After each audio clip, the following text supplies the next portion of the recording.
മാപ്പ് ബഷീർക്ക, മാപ്പ് എനിക്ക് പുറത്തു തരണം ബഷീർക്ക. എനിക്കെതിരെ കേസ് കൊടുത്തു കഴിഞ്ഞാൽ എന്റെ കുടുംബം പട്ടിണിയാവും ബഷീർക്ക. Please ബഷീർക്ക, please. പൊന്നാര മക്കളെ, ഇത് മൂപ്പൻ പറഞ്ഞതാണ്. അതായത് ബഷീർക്കയോട് മൂപ്പൻ കോൾ വിളിച്ച് പറഞ്ഞത്, കരഞ്ഞുകൊണ്ട് മൂപ്പൻ പറയുകയാണ്, പൊന്നാര ബഷീർക്ക, കള്ളവാർത്ത ഞാൻ അറിയാതെ ഇട്ടുപോയി ബഷീർക്ക. ഇനി ഒരിക്കലും ഞാൻ കള്ളവാർത്ത ഇടൂല ബഷീർക്ക. എനിക്ക് നിങ്ങൾ പുറത്തു തരണം ബഷീർക്ക എന്ന് മൂപ്പൻ പറയുകയാണ്. നാണവും മാനവും ഇല്ലേ മൂപ്പ നിനക്ക്? പൊന്നാര മൂപ്പ ഒരു കാര്യം പറയുകയാണ്, ഒരു കുടുംബത്തെ കലക്കുമ്പോൾ ആദ്യം അതിനെക്കുറിച്ച് അന്വേഷിക്കണം മൂപ്പ. നീ എന്തുകൊണ്ട് അന്വേഷിച്ചില്ല? ഓക്കെ, അപ്പോൾ ഒരു കുടുംബത്തെ കലക്കുന്നതിന് മുമ്പ് ആദ്യം അതിനെക്കുറിച്ച് അന്വേഷിക്കണം മൂപ്പ എന്ന് ഈ വ്യക്തി പറയുന്നുണ്ട്. സോ ഈ ഒരു സംഭവമായിട്ട് റിലേറ്റ് ചെയ്ത് ഞാൻ വേറൊരു കാര്യം പറയാം. ഷാലുപ്പേയുടെ ഒരു ന്യൂസ് ഉണ്ടായിരുന്നു, അതുമായിട്ട് റിലേറ്റ് ചെയ്തിട്ട് ഇയാള് ഏതോ നിർണായക തെളിവ് പുറത്തുവിടുമെന്ന് പറഞ്ഞ ആദ്യം ഒരു പോസ്റ്റ് ഇട്ടായിരുന്നു. ശേഷം ഏതോ ഒരു വീഡിയോ അതുമായിട്ട് റിലേറ്റ് ചെയ്ത് ആരും സംസാരിക്കുന്ന ഓഡിയോ പുറത്തു വിട്ടായിരുന്നു. ശേഷം ആ വീഡിയോയും പ്രൈവറ്റ് ആക്കുകയോ ഡിലീറ്റ് ചെയ്യുകയോ ചെയ്തിട്ടുണ്ടായിരുന്നു. പിന്നെ ആ വീഡിയോ പുള്ളിക്കാരന്റെ ചാനലിൽ കാണാനില്ല. നിലപാടില്ലായ്മ പൊക്കി പിടിച്ചുകൊണ്ട് നടക്കുന്ന ഒരു ആളാണ്. എന്താ പറയേണ്ടതെന്ന് അറിയില്ല.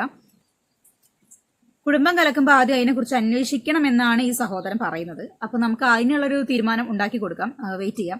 അതിനു മുമ്പ് ഈ ആൽത്തു വ്ലോഗ്സ് എന്ന് പറയുന്ന ഈ ഒരു ചാനലിന്റെ അകത്ത് സബ്സ്ക്രൈബേഴ്സിനെ മാനിപ്പുലേറ്റ് ചെയ്യുന്നതായിട്ടും സബ്സ്ക്രൈബേഴ്സിനെ പറ്റിക്കുന്നതായിട്ടും സ്വന്തം നിലപാടുകളെ രണ്ട് ചാനലിൽ നിന്ന് ചെയ്യുന്നതായിട്ടും ഒക്കെ കണ്ടു. സുഹാനയെ പറ്റി പറയുന്ന വീഡിയോ ഈ പുള്ളി ഇയാളുടെ ചാനലിൽ ചെയ്തിട്ടുണ്ടായിരുന്നു, അതിൽ വിമർശനം ചെയ്തിട്ടുണ്ടായിരുന്നു.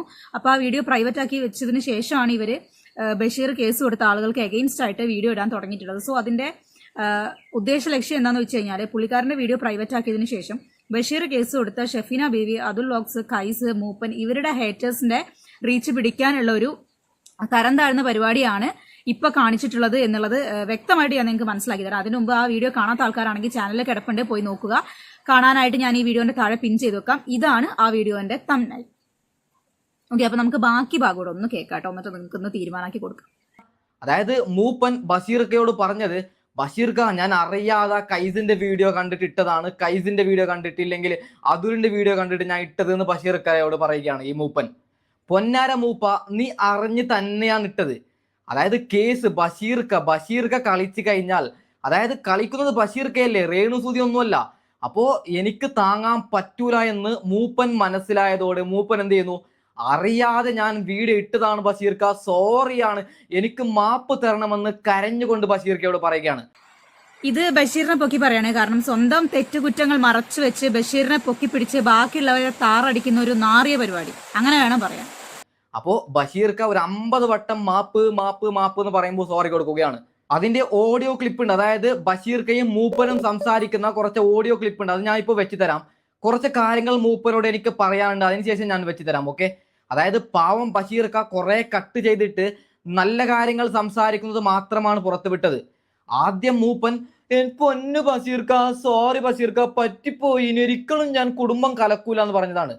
അതായത് ഒരു കുടുംബം, ഞാനൊരു കാര്യം പറയുകയാണ്, ബഷീർക്കയുടെ കുടുംബം നല്ല രീതിയിൽ മുന്നോട്ട് പോകുമ്പോൾ മൂപ്പനെ പോലെയുള്ളവർ, അതുലിനെ പോലെയുള്ളവർ, കൈസിനെ പോലെയുള്ളവർ, ഷെഫീന ബീവിയെ പോലെയുള്ളവർ എന്ത് ചെയ്തു? ഇവരെ ആൽത്തു വ്ലോഗ്സിനെ പോലെയുള്ളവർ എന്ത് ചെയ്തു? ഇവര് പിരിഞ്ഞോ? സുഹാന പൊട്ടി കരഞ്ഞുകൊണ്ട് രംഗത്ത് എന്നും പറഞ്ഞുകൊണ്ട് നീയും ഇട്ടായിരുന്നല്ലോ. എന്നിട്ട് നീ ബാക്കിയുള്ളവരെ ഇങ്ങനെ നെഗറ്റീവ് പറയുന്നതിന്റെ അർത്ഥം മനസ്സിലായില്ല. അതിനൊരു എക്സ്പ്ലനേഷനും കൊണ്ടുപോയോ ഇപ്പൊ ഞാൻ ചെയ്ത എല്ലാ വീഡിയോസിനും കൂടെ കൊണ്ടിട്ട്? നിനക്ക് പറ്റില്ല, കാരണം നിന്റെ ഭാഗത്ത് തെറ്റാണ്. കാരണം നീ സുഹാനെ കുറിച്ച് വീഡിയോ ഇട്ട് മഷൂറേനെ കൊണ്ടുപോയി സുഹാനെ കൊണ്ടാത്ത തെറ്റാന്ന് പറഞ്ഞ് നീ വിമർശിച്ചു. അത് നിന്റെ സബ്സ്ക്രൈബേഴ്സ് കണ്ടു. ഒരുപാട് പേര് നിനക്കെതിരെ നിന്റെ ചാനലിന്റെ അകത്ത് വന്നിട്ട് റിയാക്ട് ചെയ്തിട്ട് പറയുന്നില്ലേ, കമന്റ് ആയിട്ട് പറയുന്നില്ലേ? നീ അവർക്കൊക്കെ എന്താ റിപ്ലൈ കൊടുക്കാത്ത? നീ എന്തുകൊണ്ട് വീഡിയോ പ്രൈവറ്റ് ആക്കി വെച്ചു? അതിനുള്ള റീസൺ ആദ്യം പറ. ഞാൻ എവിഡൻസ് അടക്കമാണ് ഞാൻ എന്റെ ചാനലിൽ ഇട്ടിട്ടുള്ളത്. എന്തുകൊണ്ട് നീ നിന്റെ ചാനലിൽ ആ വീഡിയോ പ്രൈവറ്റ് ആക്കി വെച്ചു എന്നുള്ള കാര്യം താൻ എന്ത് ചെയ്യുക? തന്റെ യൂട്യൂബ് ചാനലിലൂടെ തന്നെ പറയാ, എന്തുകൊണ്ട് നീ നിന്റെ വീഡിയോ പ്രൈവറ്റ് ആക്കി വെച്ചു, ആദ്യം അത് പറ. ചേർന്ന് ഒരു ബോംബ് ഇടുകയാണ്, ഇല്ലാത്ത പ്രശ്നം ഉണ്ടായി എന്ന് മൂപ്പൻ പറയുകയാണ്. നീ കണ്ടിനോ മൂപ്പ? അതായത് ഷുഹാനക്ക് എന്തെങ്കിലും ഒരു പ്രശ്നം ഉണ്ടായത് നീ കണ്ടിനോ മൂപ്പ? നീ കണ്ടിനോ ആൽത്തു? നീ കണ്ടിനോ? അല്ല പിന്നെ ഇവനാണ് ആദ്യം, മൂപ്പനേക്കാളും ആദ്യം ഇട്ടത് ഇവനായിരിക്കും. ഞാൻ ആ തെളിവ് കണ്ട് ചാനൽ ഇട്ടിട്ടുണ്ട്, നിങ്ങൾക്ക് കയറി ധൈര്യമായിട്ട് നോക്കാം. കാരണം ആ വീഡിയോ പ്രൈവറ്റ് ആക്കി വെക്കുന്നതിന് മുമ്പ് സ്ക്രീൻഷോട്ട്സ് സഹിതം അതിൽ വന്നുള്ള കമന്റ്സ് സഹിതം ഞാൻ ആ വീഡിയോ ഉൾപ്പെടുത്തിയിട്ടുണ്ട്. കയറി നോക്കിയാൽ ഇവന്റെ ഇരട്ടത്താപ്പ് മനസ്സിലാവും. ദയവ് ചെയ്തിട്ട് ഇങ്ങനെ മാനിപ്പുലേറ്റ് ചെയ്യുന്ന ഒരാൾക്കാരുടെ സബ്സ്ക്രൈബർ ആയിട്ട് ദയവ് ചെയ്ത് നിങ്ങൾ നിങ്ങളുടെ വില കളയാതിരിക്കുക. എന്താണ് ഇയാളെ ചാനലിലെ ഡബിൾ സ്റ്റാൻഡ് കൊണ്ട് സബ്സ്ക്രൈബേഴ്സിന് കൊടുക്കുന്ന മെസ്സേജ് എന്നുള്ള കാര്യം മനസ്സിലാകാനേ പറ്റുന്നില്ല. കാണാത്ത കാര്യം നീ എങ്ങനെയാണ് മൂപ്പ പറഞ്ഞത്? അതിനുശേഷം ബഷീർക്ക കേസ് കൊടുക്കുമെന്ന് അറിഞ്ഞപ്പോൾ വിറച്ചുകൊണ്ട് പൊന്നാര ബഷീർക്ക മാപ്പാക്കണം ബഷീർക്ക, എനിക്ക് കുടുംബമുണ്ട് ബഷീർക്ക, എനിക്ക് കോടതി കയറാൻ പറ്റൂല ബഷീർക്ക, ഞാൻ ഇനി ഒരിക്കലും കള്ളക്കേസ് ഇടൂല ബഷീർക്ക എന്നൊക്കെ കരഞ്ഞുകൊണ്ട് പറയുകയാണ് മൂപ്പൻ. നാണുണ്ടോ മൂപ്പ നിനക്ക്? നാണം ഇല്ലാത്തത് ആർക്കാ എന്നുള്ള കാര്യം ഞാൻ വ്യക്തമായിട്ട് നിങ്ങൾക്ക് കാണിച്ചു തരാം കേട്ടോ. നാണം ഇല്ലാത്തത് ആർക്കാ എന്നുള്ളത് ഞാൻ കാണിച്ചു തരാം. കൈസിന്റെ വീഡിയോ കണ്ടിട്ട് മൂപ്പൻ വീഡിയോ ചെയ്തു, അത് നീ വിമർശിക്കുന്നു അല്ലേ? Don't you have any shame? ഇങ്ങനെ ആളുകളെ വന്ന് നുണ പറഞ്ഞ് പറ്റിക്കാൻ വേണ്ടിയിട്ട് നിന്റെ സബ്സ്ക്രൈബേഴ്സിനെ പറ്റിക്കാൻ നിനക്ക് നാണെന്ന് പറയുന്ന ഒരു സാധനം ഉണ്ടോ? സി, ഞാൻ ഈ കമന്റിന്റെ സ്ക്രീൻഷോട്ട് ഇവിടെ വെക്കാം. നിങ്ങളെല്ലാവരും ഞാൻ വായിക്കുന്നത് കറക്റ്റായിട്ട് ശ്രദ്ധിച്ചു കേട്ടോളൂ. ഞാനിട്ട റിയാക്ഷൻ വീഡിയോന്റെ താഴെ അൽത്തു വ്ലോഗ്സ് 5 ഇട്ടിട്ടുള്ള ഒരു കമന്റ് ആണ്, അത് എഡിറ്റ് ചെയ്തിട്ടതാണ്. ഐഷ്, ഞാൻ എങ്ങനെ റിയാക്ഷൻ ചെയ്യണമെന്ന് ഞാൻ തീരുമാനിക്കും. യെസ്, അഫ്കോഴ്സ്, അത് അതേപോലെ എല്ലാ റിയാക്ഷൻ വ്ലോഗേഴ്സിനും ഉണ്ട് അതേ റൈറ്റ്. എങ്ങനെ റിയാക്ഷൻ വീഡിയോ ചെയ്യണമെന്നുള്ള അത് തീരുമാനിക്കാനുള്ള റൈറ്റ് എല്ലാ റിയാക്ഷൻ വ്ലോഗേഴ്സിനും കമന്റ് ഇടാനുള്ള ആളുകൾക്കും ഒക്കെ ഉണ്ട്. പൊന്നെ നിനക്ക് ഉള്ളത് നാളെ തരാം, ഓക്കെ പിൻ, ഓക്കെ നീ താ. പക്ഷെ പിൻ ചെയ്യാൻ ഒരു പ്രശ്നമുണ്ടല്ലോ സഹോദര, ഈ കമന്റ് അവിടെ കാണുന്നില്ല. എന്തിനാണ് ഇയാൾ അത് ഡിലീറ്റ് ചെയ്ത് ഓടിപ്പോയത്? പിൻ ചെയ്. പിന്നെ കൈസിന്റെ വീഡിയോ കണ്ടിട്ട് ആണ് ഞാൻ തെറ്റിദ്ധരിച്ച് വീഡിയോ ഇട്ടത്. അത് കള്ള വാർത്ത എന്ന് അറിഞ്ഞപ്പോ ഞാൻ പ്രൈവറ്റ് ചെയ്തു. അതിന് എന്താ? സി, ഞാൻ ഒന്നും കൂടെ വായിച്ച് കേൾപ്പിച്ചു തരാം.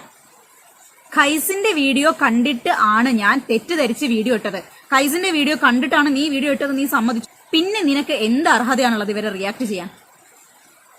ബാക്കി തെറ്റിദ്ധരിച്ച് വീഡിയോ ഇട്ടത് കള്ളവാർത്ത എന്ന് അറിഞ്ഞപ്പോ ഞാൻ പ്രൈവറ്റ് ചെയ്തു. അതിന് എന്താ? ഒരു കാര്യം അറിഞ്ഞിട്ടല്ലേ അതിനെക്കുറിച്ച് വ്യക്തമായിട്ട് വീഡിയോ ഇടേണ്ടത്. നീ അങ്ങനെയല്ലേ മൂപ്പനെ പറഞ്ഞ് വിമർശിച്ചത്? ഇപ്പൊ ഒരു കാര്യം അറിയാതെയാണോ മൂപ്പ വീഡിയോ ഇടുന്നത്? അതേപോലെ ഒരു കാര്യത്തിനെ കുറിച്ച് ഡീറ്റെയിൽ ആയിട്ട് അറിഞ്ഞ് മനസ്സിലാക്കിയിട്ട് വേണം നീയും വീഡിയോ ചെയ്യാൻ. അതാണ് ഞാൻ പറഞ്ഞത്, ഡബിൾ സ്റ്റാൻഡാണ്. ഒരു എന്താണ്, നിലപാടില്ലാത്ത റിയാക്ഷൻ ബ്ലോഗറാണ്. റിയാക്ഷൻ ബ്ലോഗിങ് ചെയ്യാന്ന് പറയുമ്പോൾ അവിടെ വ്യക്തമായ ഒരു നിലപാട് വേണം, വാക്കുകൾക്ക് സ്ഫുടത വേണം. പറയുന്ന വാക്കുകൾ മാറ്റി മറിച്ചും തിരിച്ചു ഒടിച്ചും പറയാൻ പാടില്ല. നിനക്കതില്ലാത്തത് കൊണ്ടാണ് നിന്നെ നിലപാടില്ലാത്ത റിയാക്ഷൻ ബ്ലോഗർ എന്ന് ഞാൻ പറയുന്നത്.